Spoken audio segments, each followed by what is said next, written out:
What do you mean? They didn't even edit it out. It's on now. I'm looking forward to that. Yeah, we can edit it, and we can, what I'll do is, I can, push comes to shove, if I can't get the audio from this, I can screen record the Spotify, and then I can do it that way, do you know what I mean? I'll sort it out like. Even the film, you know, like you can turn that into MP3 now. Stop that. So I don't know if it's my fault I didn't sound down. Can you turn the film into MP3?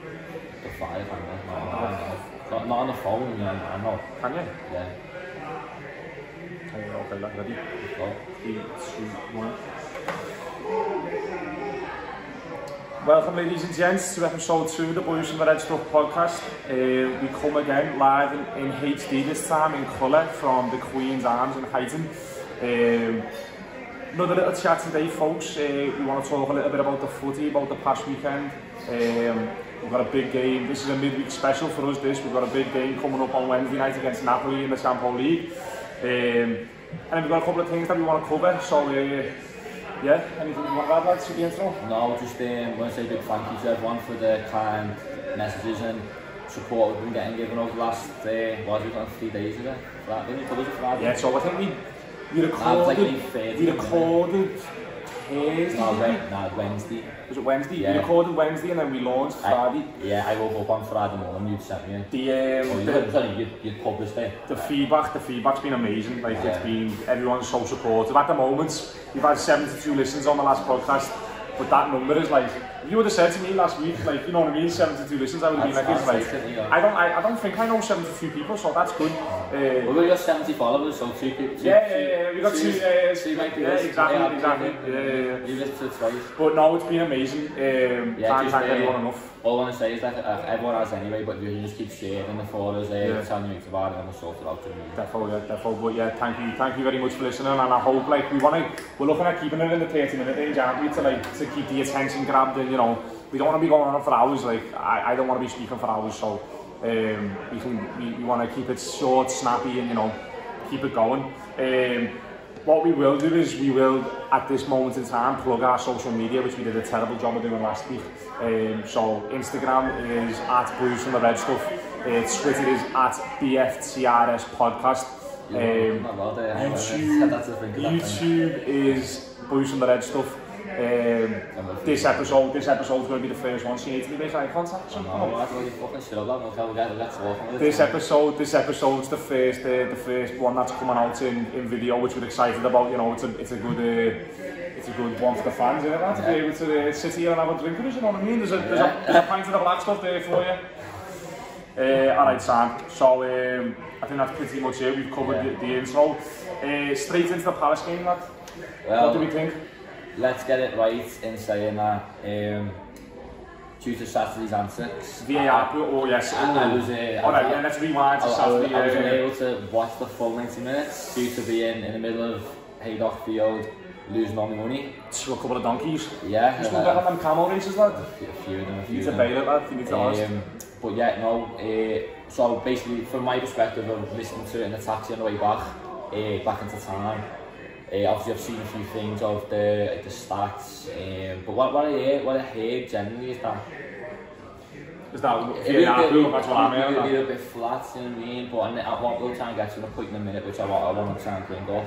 But yeah, end of the day, you got to think of it that, you know, VAR, I've seen it, and if you're in black and white, it is a foul. End of. But a lot of them would not get that ball. Yeah, but I literally just had this conversation with Arthur, and he was saying he watched the game. He said if Lovren didn't get pushed, he had a chance of winning it, and he said that's all the refs need. By the book, VAR's made the decision, it's no goal. If in black and white, as I'm saying, that doesn't matter if the ball is on the halfway line. If a referee sees you push someone else over by the ball, by the other end, it's a foul. So exactly. Black and white, it was a foul, but I don't. That's a big thing for me, though. That's a big thing for me. VAR, in my opinion, is supposed to be black and white. Miafala was talking about offsides, like he said he agrees with me that it's a good thing. I think VAR is a good thing in general. But I don't think we're using it correctly though. We'll get to that in a minute, but I think when it's offside, it doesn't matter whether you're offside by a hair or a toe. There's a line you've got to draw. There is, you know what I mean. And I think a lot of clubs and fans are getting, and even managers to an extent, they're getting agitated about that. They're the rules, like, you know what I mean. I might sound like a bit of a stickler or a John's work or whatever, but it half is. It half is. No, I get what you mean, and but looking at it and like, so the VAR side, you know, you'd be saying we got out of it. People are going to protest. We got a pen for VAR against the Leicester game. We've had a couple of instances this season, but we've also had instances. No, what I'm trying to say is that basically, no, in my personal opinion, they'll pull that next year. That won't be done because too many, every single team, every money in it. No one wants it. I promise you. What they're going to do? Pochettino was the only manager out of the 20 managers to vote against it last year. This year, I promise you, they're going to do a review like they do every year. They're going to do a review and the managers fucking quarters all. They have managers meetings. And for next year, and they'll ask the clubs, the managers, and they'll say no. I'll be very surprised. Did you see the interview with Klopp the other week when he was talking about Germany? He said he was there for the introduction in Germany, and he said there was similar teething problems. VAR is the future of footy, like. In my opinion, but the Premier League aren't using it correctly. So in the World Cup, it's not that they're not using it correctly. It's just not being used correctly now by the refs. It's because it's a new system. It's not because it got used perfectly in the World Cup. But they're different officials. It's the different governing bodies. The Premier League are doing it wrong. That's what I'm saying. No, but it's not the Premier. It is. Okay. No, because it's one rule. It's one rule in the Premier League in the sense of the referee is not allowed to look at any replays. Right? That's the rule. Right? So let me just say this, in the Premier League, the rules are the referee cannot watch it back, right? But if it touches a player, because he's got the computer that the refs just aren't using. It's not, they're not allowed to. They are allowed to. Oh, they actually are. They actually are. Can someone please? Okay. Can somebody please? If you let me finish. Can you comment and let us know or send us a message? What I promise you right now, right? The Premier League, they're not allowed to go and watch them. The referee's not allowed to go and watch that screen, right? Okay. Right. But in the so when a ball gets hit, if it hits a player's hand before the goal, it's meant to be ruled out. Yeah. Yes or no? Yeah. Right. In the Champions League, it's the same rule, but the referee can then make a decision whether he thinks it's intentional. Okay. I agree. It's getting used correctly in that way because even though the rule's stupid, it's the referee's then decision. But obviously, if they're not the referee on the pitch, they're then saying, well, it makes sense. Okay, there's an area on the pitch by the sideline with a little viewing box, and the referee is allowed to go and personally review that. There is. They've been told not to. Thank you very much, sir. Thank you very much. We've had referees. In the Premier League, isn't it? So just to score that's 1-0 to me. 1-0 to okay, we'll see who's still standing after the score. But anyway, anyway we won. Just about. So this one I want to get to, and obviously I haven't got the everything right down in front of me. But there's a minimum of 4 games where we've won in the 90th minute. Sorry, past 85 minutes. I think there's about 7 score past 85 minutes. Exactly. I just don't know whether it's going to be, is that paving over the cracks of they're not as good as what we're looking at, We're scraping, at the minute we're scraping, we're getting by, but I also think it could be fatigue, like, you know, the City game took a lot out of us, the performance that we put on here. That's but it has been like this though from the day got from this season. That's what I'm saying. It has. What I was trying to say, some of the day I might have been on, and I was out, can't remember what it was, but that's it. So I'm fans who've listened to or whatever. I'll base it all. It's the way champions play, and I get that. But that should be the last 10 or 12 games, not the first 12. That's what worries me. But that's why I was so. I'm looking at negative. No, you're not looking at realistic. I don't think that's negative at all. That's why I was so happy. That's why I was so happy after the City game. The City game, there was nothing about it. Prezzo said it best, like he said, last season when we played them at the Etihad, I think he beat us 3-1, or 2-1, no, we beat them 3-1, They loved the team, man. There was just a step up above them. This year, that's us, lad. That's us this year. I know what you're saying. Against them, but that's all you need. That's all you need. You have fucking yeah, but that's what I'm saying though, is that, like, obviously to not be beat, like, you've got something to buy it, and I'm not saying that. but I know what you're saying. I also agree with you. It worries me. All it takes is 2 injuries, lad. All it takes is 2 losses, though. I thought about losses, you know what I'm saying? Like, at the minute, it's great, yeah, because we're getting easy 5-minute goals and we're winning. It's great.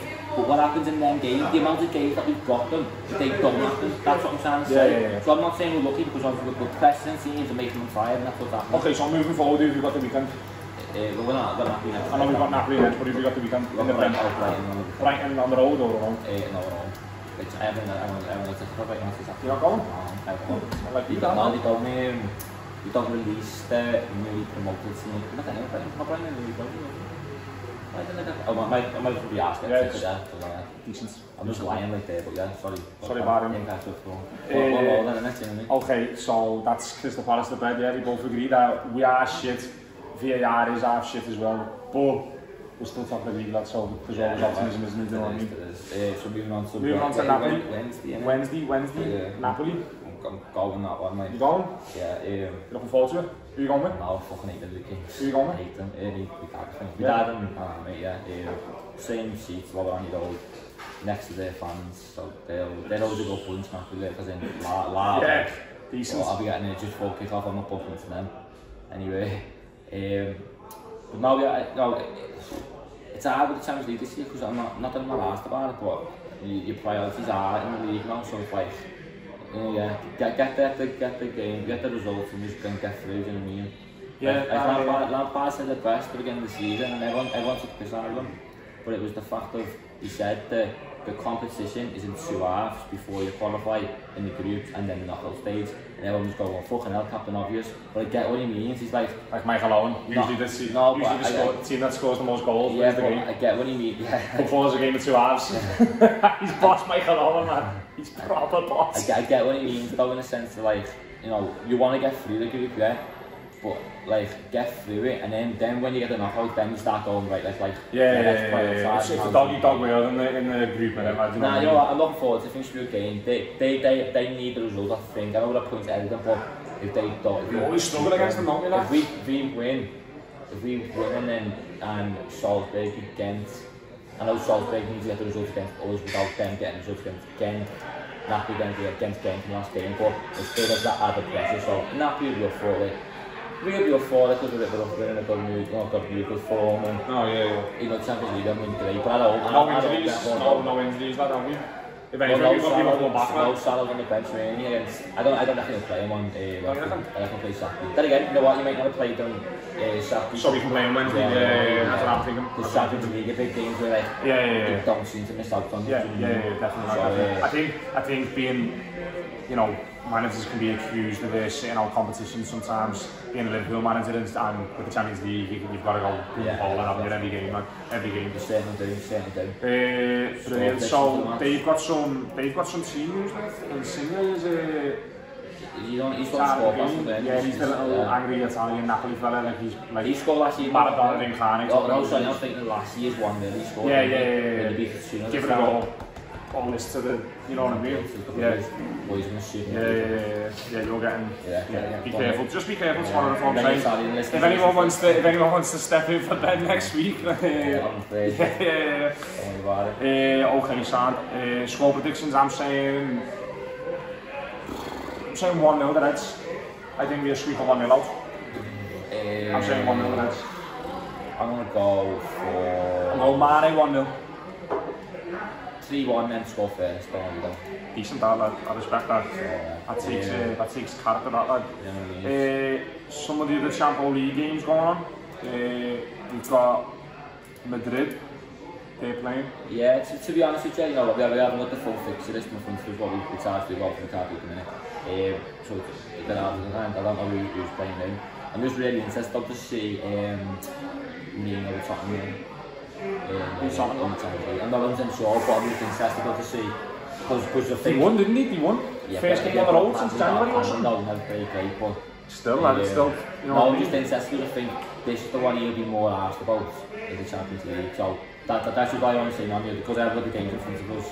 Yeah, it's a shame we haven't. Yeah, that's the point. But I just that's all my interest. We got a bit of a rumour mill fucking January. Rumour mill, Brewster's off ski lad. He's going to Palace or Villa, apparently, according to the Echo. I think it was today. If he goes, which I personally think he should, as a loan player, it needs to be like Harry Wilson-esque Premier League. People at heart like Harry Wilson. No, but I don't even mean what's like. What's he doing, man? He needs to be back at us. I don't even mean like that quality. I mean he needs to be playing regularly at a high level. Not saying like he needs to be banging 10 goals or whatever you mean.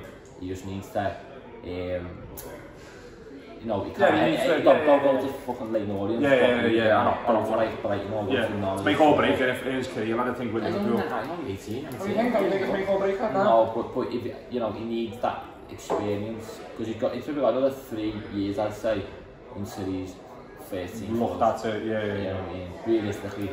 So I listen. I haven't seen him play that much. I've seen him play against Arsenal in the cup. Yeah, I know he plays well for him. He's been injured for like 18 months. So I didn't know. Was it under 17? Was that with Solanke? It was. I think he got golden boot. Yeah, he got golden boot. Solanke got golden boot, didn't he? Yeah, I think he got played at the tournament and everything. That's why we signed. No, that's the year. So when you all won different. In Israel. Okay. That's interesting, man. Solanke, when I was down in Bournemouth, lad, he was. That's when I think they just signed him when I went down, and he was shite. He was shite for them. Like he was speaking to people down there, and that he was saying. Yeah, exactly like that. I was alright for us though, lad. He did a job, didn't he? I remember Carragher's last game at his debut against QPR, and he played boss. Yeah, but he always looked at it. I remember always saying like, oh, he's best in Sterling. And he's fucking not. He's definitely not. Nowhere near. But we all could hope and see. Oh yeah, definitely. Especially with Sterling, when you sell a player of that caliber, and then someone comes in almost like for like, you know what I mean? You're looking for that. Like you don't want like. And at the time, you had a sex girlfriend, didn't you? I mean, you don't want to like. I don't be getting all emotional. Nah, do you know what I mean? Come on. Nah, I know. What I'm saying in the hindsight, you've always got you always. I don't know. It's alright. Don't worry about it. I know. We don't want to go down that road. Okay, Rafa's been in the news today as well. He's been speaking. I've seen quotes from the Echo again. Talking about. I think he's still in charge, isn't he? He's the third highest paid manager, 13 million a year. Yeah, she's Guardiola's on 20. Good, I'm not even saying he's paid like that again. Against Madrid. Went to Madrid and got swerved after 3 weeks. Yeah. I've seen a quote. That was it. It was like the wives, like Rafa's wife and Mourinho's wife were having murder or something, and one of them said to the other, like, you always clean your mess or something like that, like proper wives, proper wife man, yeah. No, Rafa said, I seen him today, he said Gerrard and Lampard have got the ability to like he said that they Gerrard has got I think Lampard doing very well as well. I think I'm still a little bit pessimistic about where people talk about Gerrard replacing Klopp. I don't think that's the go-to move. People, that seems to be the consensus amongst most Liverpool fans. When you speak to, it's like, after Klopp, that's the next move. I'd either want him or Klopp's assistant personally. They've had me pick of the art. Who did Peter Ferrer? What about the brain? Where's the brain nowadays, lad? He was asked. Remember when the brain left? Like what was saying? No, exactly, no. Like Professor Snape, weren't you? Remember him? He used to sit there in the dugout. But then I think Peter's the brain, because there was like 3 things. One was the eyes, one was the nose. Peter, who's still there, is the brain? No, sorry, no, Dr. Zeg. Zeg, yeah. It's bad that I apologise if you're listening, Mr. Professor Snape, but you can't remember your name. That's an interesting dynamic that him and Klopp had, that them three had, because apparently when he left, like loads of stuff come out about it, and I think they've been together for years, and they'd always said to each other like they'd never stop each other being a manager. Oh no, I know. I'll tell you what, it was a cousin I was speaking to actually, and if you guys are listening, probably be fucking going out with me. When there was rumours when Wenger was leaving Arsenal that he was going to take over Arsenal. He left. It was a bit like, oh, so that's where he's going. I remember that. I remember that. If you watch him play, that was. I remember thinking about it, Klopp is he's not just a good manager, he's a good human being. You know what I mean? Like you look at him and like his whole presence and it's like, you know what I mean? He's an amazing person. How's that relationship broke down? You know what I mean? Professionally, but if they're not, we don't know whether they fucking fell out or if it's personal. It is. I think that's a tragedy. I think that's a tragedy. If I become a better podcast host than you, right? I'll let you go and get another job. To become a better drinker, lad, you're slacking there. Oh, mate, what like fucking 3 days, like. Here we go. Okay. And then Pep and Jürgen, you were saying before. Yeah, no, I've retweeted that on our Twitter account, so if you're following that. BFTRS podcast. Yeah, I think it was good. They both had an award ceremony last night, and they just both having like a laugh, not like the way should like. I think Klopp spoke first, and then he was saying about basically like he went, he wasn't watching City games and that. And then he watched that Villa game last year. Klopp weren't watching the City games? Yeah, not Villa game. Who did he play when Company scored that goal? Oh, Leicester was it? Leicester, yeah. And he said he went, and he never used to watch them in the build-up because he always think like, oh, City are going to win. And he said, his missus said to him, like, we're going to put the match on. And he went, go on, he said, my hands in my pockets. And the more it was going on, he went, I seen the Leicester players getting tired. And I was getting angry at the telly and that. And then as normal, Company scored from outside the box. Like, he didn't messing around. But then while they were going on, like, laughing, going, well, that's what I felt like when every time you get a last minute winner. Yeah. Laughing, and he said, you know, I really want to win my trophy back.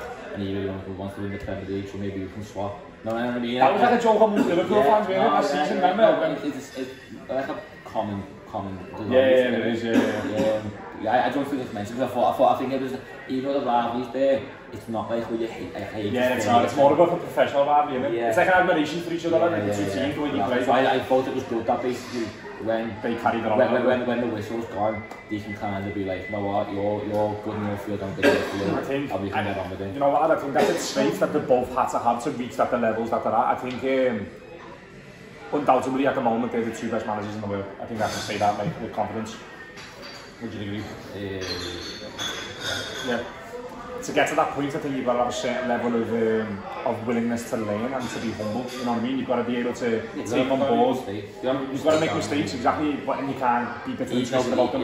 Like Mourinho or someone like that, the way they, you know. But then you're going to say, though, he's the boss, the second or the top 3 most successful managers. Oh yeah, for sure. But who's on the uprise at the moment? Like everyone has their own time. You know what I mean? What I'm saying is, I think, like you're saying there, it's an interesting point you're making, where they're able to be civil with each other and like really, you know, you said that you can see them after the game and that, and you know, once the whistle. But to be honest though, I know I've just said, but you think the amount of times that managers probably go into each other's offices after the game, maybe don't even know about it. But what I'm saying is, Klopp and Guardiola obviously have a special relationship, and they were in Germany together. Yeah, they've been in hours before that. Exactly.